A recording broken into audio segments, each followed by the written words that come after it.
Paz, queridos amigos, queridos irmãos e irmãs, vamos ao segundo módulo do nosso estudo do fluido cósmico universal. É um resumo do que estudamos ontem na aula.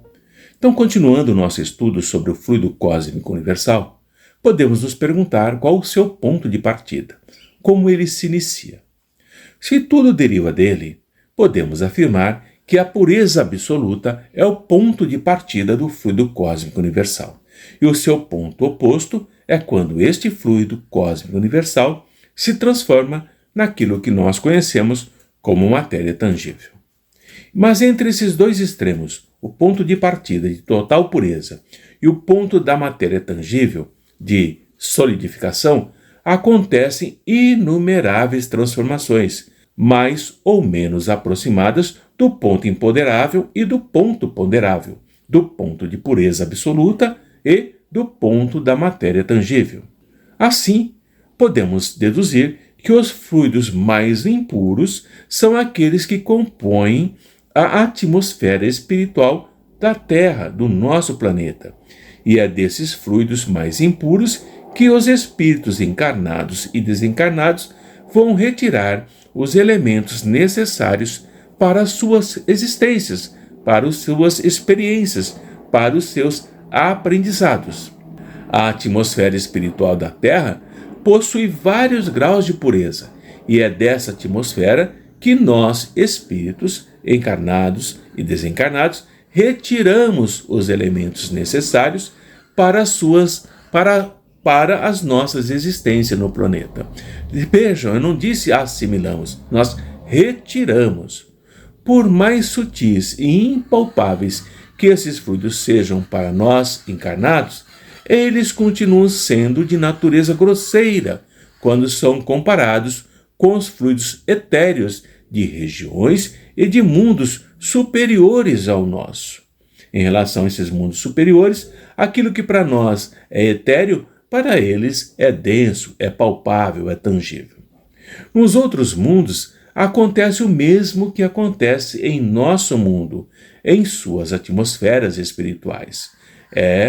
Os espíritos que ali habitam também retiram dos fluidos que compõem essa atmosfera aquilo que necessitam para ali habitar. Mas devemos levar em conta as diferenças de constituição e as condições de vida de cada orbe. Quanto menos material é a vida nesses mundos, menos afinidades têm os fluidos espirituais com a matéria. A matéria nesses mundos não é tão preponderante, tão pesada, tão dominante quanto no nosso mundo. É muito mais etérea, muito mais leve. Precisamos, por isso, entender que os fluidos materiais são matéria, mais ou menos quintessenciada. A alma, ou o princípio inteligente, nada tem de material.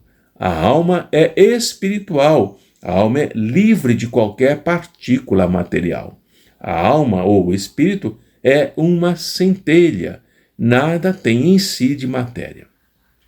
E nós chamamos de fluidos espirituais, pois esses fluidos são a matéria do mundo espiritual, cuja constituição é diferente da constituição da matéria tangível do nosso mundo.